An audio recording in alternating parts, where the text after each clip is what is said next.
میری تلاش میں میرے گھر پر اسلام آباد میں چھاپا نہ مارا جائے۔ میں اس وقت کا اور آج کے دن کا انتظار کر رہا تھا۔ میری جگہ ایک SSP کو بٹھا دیا گیا۔ میں نے اسے چارج دینے سے انکار کر دیا اور معطلی کے احکامات بھی وصول نہیں کیے۔ ٹھیک ہے، میں نے سروس رولز کی خلاف ورزی کی اور ڈسپلن توڑا۔ اس کی پاداش میں زیادہ سے زیادہ مجھے برطرف کیا جا سکتا تھا، سو میں نے اپنا استعفیٰ پیش کر دیا ہے احتجاجاً۔ اس استعفے کی نقل میں نے اخبار والوں کو بھی فراہم کر دی، کیونکہ اس میں وہ تمام اسباب تفصیل سے لکھ دیے گئے ہیں جن کی بنا پر میں استعفیٰ دینے پر مجبور ہوا تھا۔ عدالت میں مکمل خاموشی تھی۔ میں دیکھ رہا تھا کہ چودھری دلاور کے کیمپ پر سکتہ طاری تھا۔ اس کی بیوی سخت مایوس بیٹھی ہوئی تھی، لیکن اس کا نوجوان اور سرکش بیٹا سخت مشتعل تھا۔ جج نے کہا، کیا آپ کو اور کچھ کہنا ہے؟ منظر فوراً کھڑا ہو گیا۔ اپنے موکل کی طرف سے میری صدا ہے کہ اس کے ساتھ ہونے والی ناانصافی کا نوٹس لیا جائے اور پولیس کے افسران بالا کو عدالت میں طلب کر کے ان سے وضاحت طلب کی جائے کہ انہوں نے میرے موکل کو کس جرم میں معطل کیا تھا۔ جج نے کہا، یہ کیس الگ سماعت کے لیے پیش کیا جانا چاہیے، پھر اس پر میرٹ کے مطابق قانونی کارروائی ہوگی۔ مسٹر جاوید صدیقی، کیا اب آپ عدالت کو بتائیں گے کہ چودھری دلاور کہاں ہے؟ منظر نے کہا، میں معافی چاہتا ہوں یور آنر۔ اس سے پہلے کہ میرا موکل اس سوال کا جواب دے، میں اس سے صرف ایک سوال کروں گا۔ جج نے مسکرا کے کہا، سوال اور جواب دونوں مختصر ہونے چاہیے۔ منظر نے کہا، thank you sir. Mister Javed Siddiqui, اصلی اور نقلی چودھری دلاور کے بارے میں حقائق کا علم آپ کو کیسے ہوا؟ اور یہ دستاویزات یعنی ڈیتھ سرٹیفکیٹ اور پوسٹ مارٹم رپورٹ آپ نے کیسے حاصل کر لیں؟ جاوید صدیقی نے کہا، کوٹ لکھپت جیل کے اندر کچھ فرض شناس ماتحت افسروں نے میری مدد کی۔ ان کی اطلاع پر میں نے بروقت چھاپا مارا اور سب کچھ اپنے قبضے میں کر لیا۔ جیل کی وین میں جس میں چودھری دلاور سے ملتے جلتے ایک شخص کو میک اپ سے چودھری دلاور بنا کے اس کی لاش روانہ کی گئی تھی۔ یہ ڈیتھ سرٹیفکیٹ اور پوسٹ مارٹم رپورٹ اصل چودھری دلاور کو میں نے اس وقت گرفتار کیا جب وہ جیل کے عملے کے رہائشی کوارٹر کی طرف سے ایک دیوار کے شگاف سے نکل کے فرار ہو رہا تھا۔ اچانک ایڈوکیٹ جنرل نے کھڑے ہو کے کہا، جناب والا، مجھے ابھی ایک اطلاع ملی ہے DIG صاحب کی طرف سے۔ غلط فہمی کی بنا پر SSP جاوید صدیقی کی معطلی کے احکامات منسوخ کر دیے گئے ہیں اور ان کا ٹرانسفر بھی روک دیا گیا ہے۔ وہ بدستور اپنی جگہ پر کام کرتے رہیں گے۔ رابعہ اور منظر کی طرف سے کچھ وکیلوں نے ایک ساتھ زور سے ہنس کے کہا، سنیے۔ کچھ نے باآواز بلند جاوید صدیقی کو مبارکباد دی۔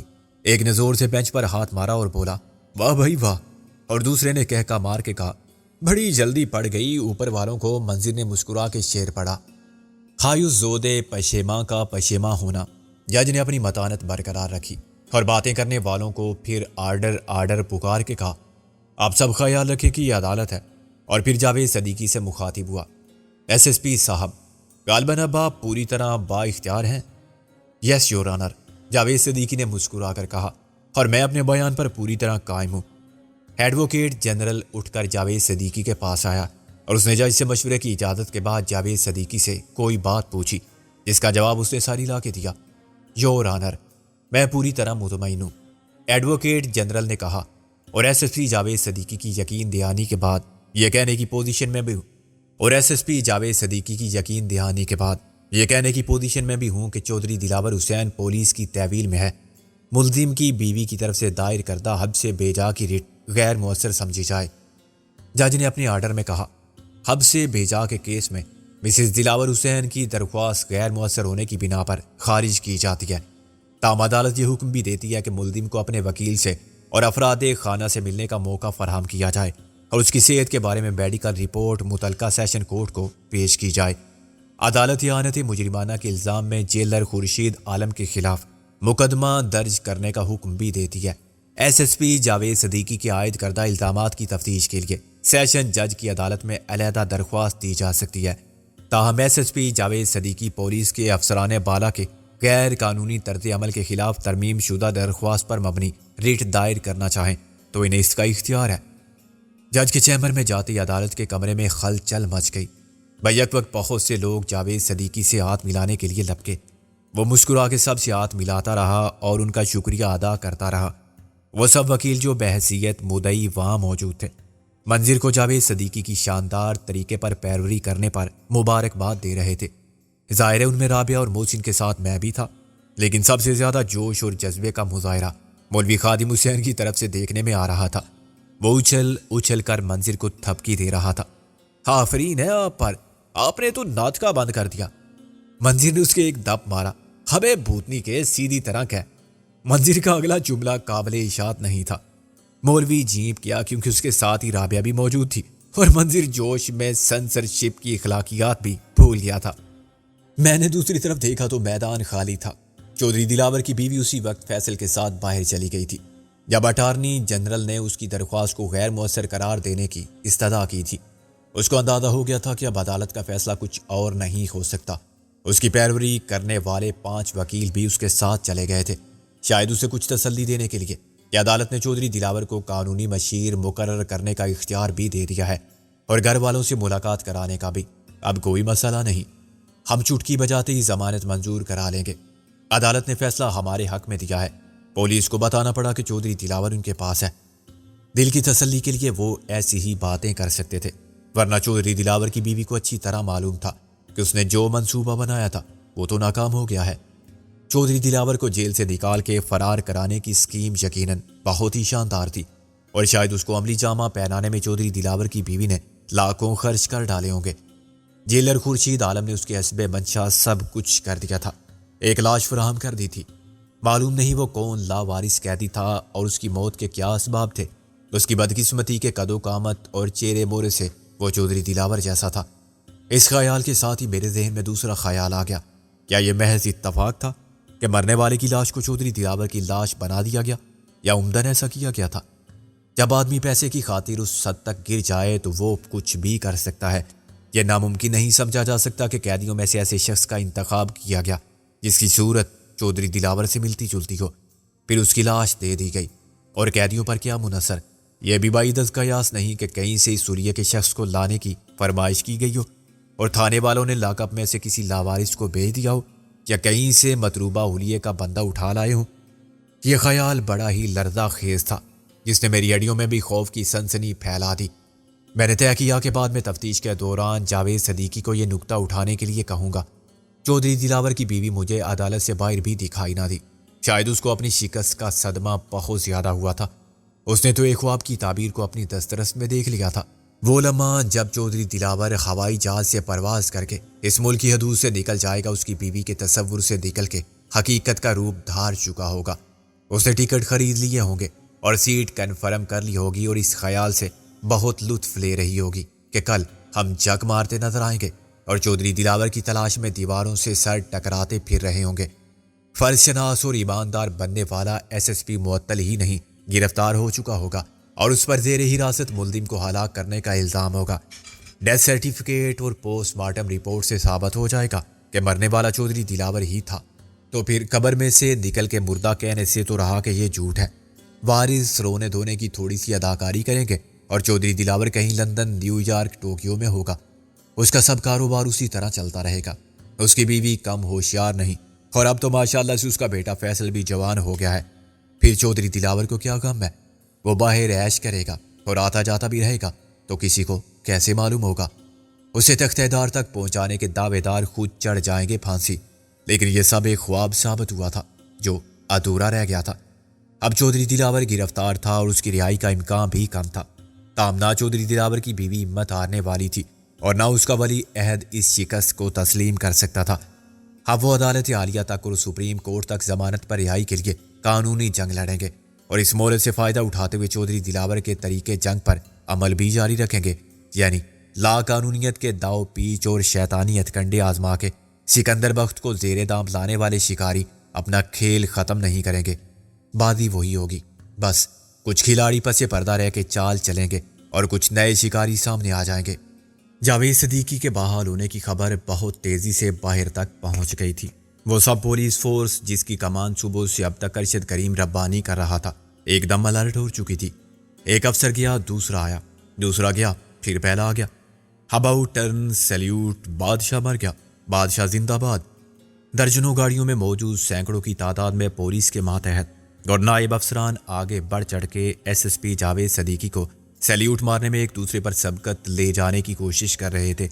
کانسٹیبل اور ہیڈ کانسٹیبل قسم کے پیادے اپنی جگہ سے حرکت بھی نہیں کر سکتے تھے، لیکن سب انسپیکٹر اور انسپیکٹر حضرات میں اتنی ہمت یعنی بے غیرتی تھی کہ کچھ دیر پہلے وہ جس شخص پر شکاری کتوں کی طرح جپٹنے کے لیے مستعد تھے اور اب اس سے خوش آمدانہ انداز میں ہاتھ ملا کے مبارکباد دے سکے۔ جاوید صدیقی کے لیے یہ کوئی نیا سین نہیں تھا، نہ یہ کوئی غیر متوقع رویہ تھا۔ دنیا میں ایسا ہی ہوتا ہے، ہر جگہ، ہر محکمے میں، ہر ادارے اور ہر معاشرے میں جو پکڑا جائے وہ چور ہے، جو اوپر ہے وہ افسر ہے، جس کے پاس طاقت اور اختیار ہے وہ حاکم ہے۔ نیچے والے کمزور اور بے بس ہوتے ہیں، ان سے اصول پرستی اور وفاداری کی توقع رکھنا بھی اتنا ہی بے فائدہ ہے جتنا ان سے شکایت کرنا لا حاصل۔ اے ایس پی آفتاب اور خصوصی تفتیشی ٹیم کا تیسرا فریق انسپیکٹر ساجد اب تک سامنے نہیں آئے تھے۔ ان کا اس معاملے میں کوئی اہم کردار نہیں تھا اور مجھے یہ بھی علم نہیں تھا کہ انہیں بھی واپس کر دیا گیا ہے یا ارشد کریم کی کمان میں دے دیا گیا ہے۔ اگر ایسا ہوتا تو وہ بلا چوں چراں تعمیل کرتے، تاہم میں نے ان کو آگے بڑھ کے ارشد کریم ربانی کے ساتھ تعاون کرتے بھی نہیں دیکھا تھا۔ اب اچانک وہ جاوید صدیقی کے سامنے آئے تو ان کے چہرے خوشی سے دمک رہے تھے اور میں یہ اندازہ کر سکتا تھا کہ ان کے دلی جذبات کی عکاسی میں کوئی تسنا نہیں، وہ واقعی خوش تھے۔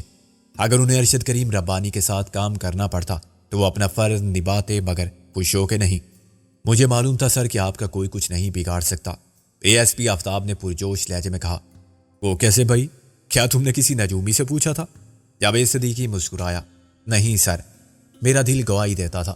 خیال رکھنا، یہ دل کی گواہی صرف دل کے معاملات میں چلتی ہے، عدالتی معاملات میں نہیں، انسپیکٹر ساجد نے کہا۔ بڑا اچھا ہوا سر جی، سچی بات ہے میں تو بڑا مایوس تھا، ہم نے بہت محنت کی تھی، ابھی اور محنت کرنی ہے ساجد، ہمت ہے؟ جاوید صدیقی نے اس کے شانے پر ہاتھ رکھا۔ ہمت بڑی جناب عالی، اس نے سینہ تان کر کہا۔ اچھا تو پھر تم یوں کرو آفتاب، تم مسلح گارڈ لے کر جاؤ تھانہ انارکلی اور ملزم چودھری دلاور کو اپنی حوالات میں منتقل کرو۔ رائٹ سر، کوئی مزاحمت کرے یا گڑبڑ کا خطرہ ہو تو تمہیں پورا اختیار ہے کہ اپنے اور قانون کے دفاع میں گولی چلانے کا حکم دو۔ یس سر، آفتاب نے کہا اور سیلیوٹ کر کے پلٹ گیا۔ انسپیکٹر، اس نے کہا، پھر اسے ہمارا خیال آیا۔ سوری جینٹل مین، میں بھی کچھ مصروف ہوں شام تک، کیا شام کو آپ کے آفس میں بات ہوگی؟ ایک اخبار نویس نے پوچھا۔ اس نے پلٹ کے دیکھا۔ میں وعدہ نہیں کر سکتا، آپ ملزم چودھری دلاور کو اخبار والوں سے بات کرنے کا موقع دیں گے؟ دوسرے صحافی نے کہا۔ سوری، یہ میرے اختیار میں نہیں، یہ کام قتل کا کیس ہے، میں اس کو شہرت حاصل کرنے کا ذریعہ نہیں بنا سکتا۔ کسی قاتل کو پریس کانفرنس کی اجازت نہ پہلے تھی اور نہ اب دی جا سکتی ہے۔ ہم اس شخص کی تصویر تو بنا سکتے ہیں جس کو چودھری دلاور بنا دیا گیا تھا اور جس کے بارے میں جھوٹا ڈیتھ سرٹیفکیٹ بھی جاری کیا گیا تھا اور پوسٹ مارٹم رپورٹ بھی دے دی گئی تھی۔ آخر وہ کون تھا؟ جاوید صدیقی بھی مسکرانے لگا۔ ایک دم اتنے سوالات کا جواب دینا تو مشکل ہے۔ ہاں، تصویر بنانے کے لیے آپ میرے ساتھ میو ہاسپٹل کے مردہ خانے چل سکتے ہیں جہاں وہ لاش محفوظ ہے۔ اس کے فنگر پرنٹس بنانے، موت کے اصل اسباب معلوم کرنے کے علاوہ اس کی شناخت ضروری ہے اور آپ لوگ اس کام میں یقیناً پولیس کی مدد کر سکتے ہیں۔ تصویر کی اشاعت سے اس کا کوئی وارث تو سامنے آ سکتا ہے۔ آپ مجھ سے کچھ کہہ رہے تھے سر؟ انسپیکٹر ساجد بولا۔ ہاں، میری جیپ لاؤ، تم میرے ساتھ ہوگے، جاوید صدیقی نے کہا۔ میو ہاسپٹل یا پاکستان کے کسی بھی سرکاری ہاسپٹل میں جو سلوک علاج کے نام پر بیمار انسانوں کے ساتھ ہوتا ہے وہ کم افسوسناک نہیں، مگر مردوں کی حالت پر تو انسانوں کا سر بھی شرم سے جھک جاتا ہے کہ یہ ملک اتنا غریب تو نہیں اور اس ملک کے پاک کے وسائل اتنے کم تو نہیں، کیا مردہ خانے کو قبیلے سے بدتر جگہ بنا کے رکھنے پر مجبور ہوں؟ سارا قصور اور فطور نیت کا ہے۔ کچھ کرتا دھرتا بیماروں اور مردوں کی دیکھ بھال کے لیے ملنے والا فنڈ اپنی کوٹھیوں کاروں کی دیکھ بھال پر صرف کر دیتے ہیں۔ میو ہاسپٹل کے مردہ خانے کی حالت میں نے پہلے بھی دیکھی تھی اور ایک بار پھر دیکھی تو مجھے یہ منظر غیر انسانی لگا۔ دنیا میں تو ایسا نہیں ہوتا، ہم مر جانے والوں کو احترام دیتے ہیں، ان کو بڑے اہتمام سے سفر آخرت پر روانہ کرتے ہیں اور پھر بڑی عقیدت کے ساتھ ان کی مغفرت کے لیے وہ سب کچھ کرتے ہیں جو ہمارے اختیار میں ہے۔ لیکن جہاں انسانوں کی لاشیں ایسے پڑی تھی جیسے کسائی کی دکان پر بکرے، یا ویسی ہی بو تھی اور وہی رویہ۔ مردہ خانے کے نگراں کا آفس سرے سے کوئی آفس تھا ہی نہیں، وہ ایک سٹور جیسا کمرہ تھا جس میں دواؤں کی بو بسی ہوئی تھی۔ یہ پوسٹ مارٹم میں اور لاشوں کو با حفاظت رکھنے کے لیے استعمال ہونے والی دوائیں تھیں، چنانچہ ان کی بو بھی عجیب تھی، اعصاب پر دہشت طاری کرنے والی اور پورا سیب۔ ہم سب برآمدے میں آ گئے۔ رابعہ کا یہاں نہ آنا ہی بہتر تھا۔ میں نے اسے منظر کی اور وقار یوسف کے ساتھ ان کے آفس بھیج دیا تھا اور وہیں اپنا انتظار کرنے کو کہا تھا۔ میرے ساتھ صرف اب محسن تھا اور ایک وکیل جو بحیثیت مدعی ہمارے ساتھ تھا. اس کو سب ہاشمی صاحب کہتے تھے اور وہ ہائی کورٹ بار ایسوسی ایشن کا کوئی عہدے دار بھی تھا. 4 صحافی کورٹ سے اسی جیپ میں لد کر آئے تھے جس میں خود جاوید صدیقی آیا تھا اور جسے انسپیکٹر ساجد چلا کے لایا تھا. انہی میں سے 2 کے پاس کیمرے تھے. تمام گاڑیاں پارکنگ ایریا میں کھڑی تھی.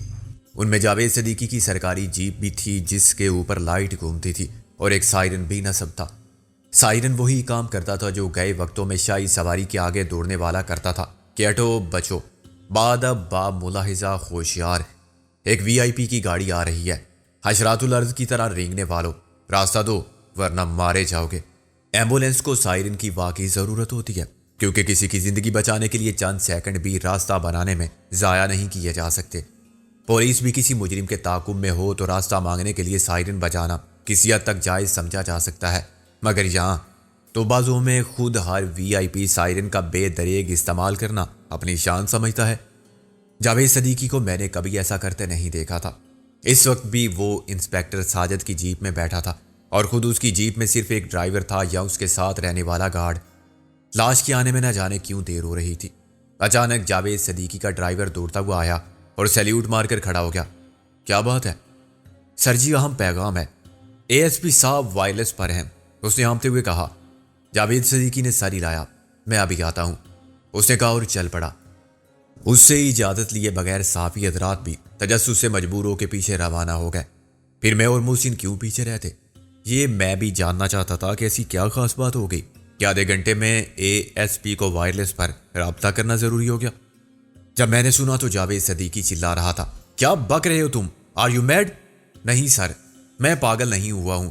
وائرلیس کے اسپیکر سے آواز آئی. یہ حقیقت ہے. لیکن یہ کیسے ہو سکتا ہے آفتاب؟ فار گاڈ سیک مجھے خود معلوم نہیں سر. ابھی زیادہ سے زیادہ 1 گھنٹہ پہلے وہ تھانے میں موجود تھا، میں نے خود دیکھا تھا. پھر کیا وہ جن بھوت بن کے غائب ہو گیا؟ ہی واز ڈیڈ آفتاب، اور مردے فرار نہیں ہو سکتے. جاوید صدیقی سخت برہم تھا. آپ بالکل ٹھیک کہہ رہے ہیں سر، لیکن میں وہی بتا رہا ہوں جو یہاں ہوا ہے. اسپیکر سے آفتاب کی آواز سنائی تھی. ڈیڈ باڈی اب تھانے میں نہیں ہے، اس کے کپڑے موجود ہیں. کیا؟ کپڑے چھوڑ گیا مردہ اور بھاگ گیا؟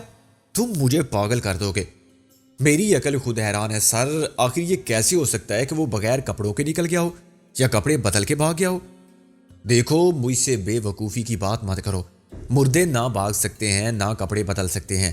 جاوید صدیقی نے داڑ کے کہا. ضرور کسی نے لاش غائب کی ہے. ان سب کو گرفتار کر لو جو وہاں پوسٹ کیے گئے تھے. میں ان سب کو جان سے مار دوں گا. میں نے سب کو گرفتار کر لیا ہے سر. ایک سب انسپیکٹر، ایک ہیڈ کانسٹیبل اور 2 کانسٹیبل وہاں ڈیوٹی پر تھے. آفتاب تمہیں یقین ہے کہ تم نے 1 گھنٹہ پہلے اسے دیکھا تھا؟ جاوید صدیقی کی آواز میں شکست بولنے لگی. یس سر، مجھے یقین ہے سر.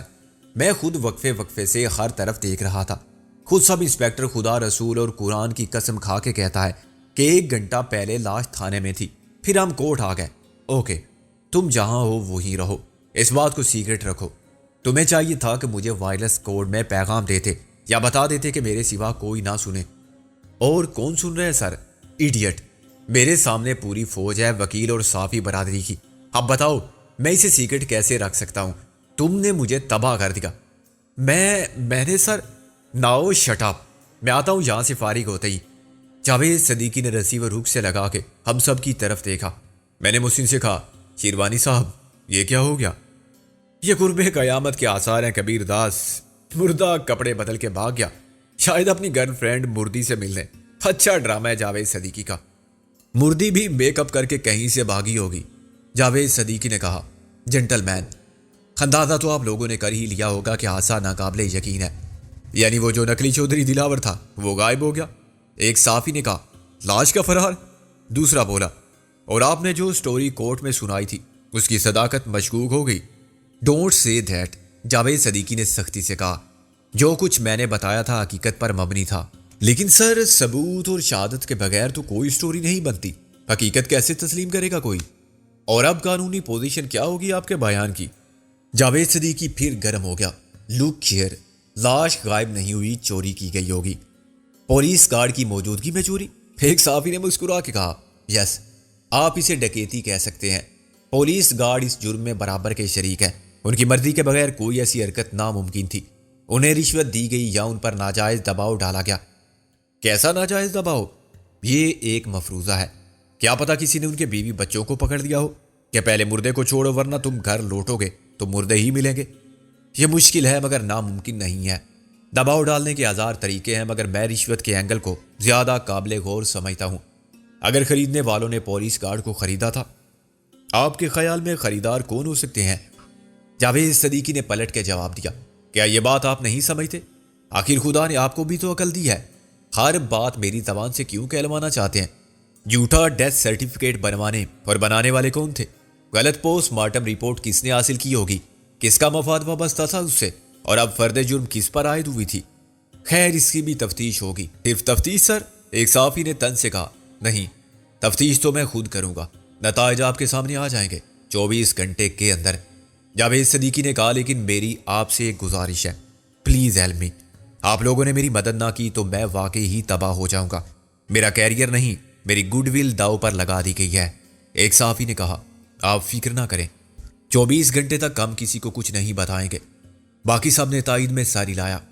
اس وقت میں کچھ اور سوچ رہا تھا. میرا اندازہ تھا کہ محسن کے ذہن میں بھی وہی بات تھی. ہمارے اندیشے فوراً ہی درست ثابت ہو گئے. ہم واپس مردہ خانے کے برآمدے میں پہنچے تو اچانک ایک صحافی نے کہا. جاوید صدیقی صاحب، یہ ہے کیا آخر؟ آپ اتنی دیر سے ہم سب کو بے وقوف بنا رہے تھے. آپ نے تو ہمارے سامنے اے ایس پی آفتاب کو تھانہ انارکلی بھیجا تھا، ملزم دلاور حسین کو حوالات سے شفٹ کرنے کے لیے. اب دوسرے لوگ بھی چونکے. واقعی؟ ایک رپورٹر نے کہا. کیا تھانہ انارکلی کی حوالات میں ایک مردہ بند تھا؟ جاوید صدیقی تن سے مسکرایا. بہت دیر میں خیال آیا آپ سب کو. یہ کیا گڑبڑ ہے؟ ابھی سب کو معلوم ہو جائے گا. گڑبڑ کوئی نہیں، جاوید صدیقی نے کہا. محسن نے مجھ سے کہا. میں تو سمجھ گیا تھا. میں نے کہا. آپ سے پہلے میں نے اندازہ کر لیا تھا.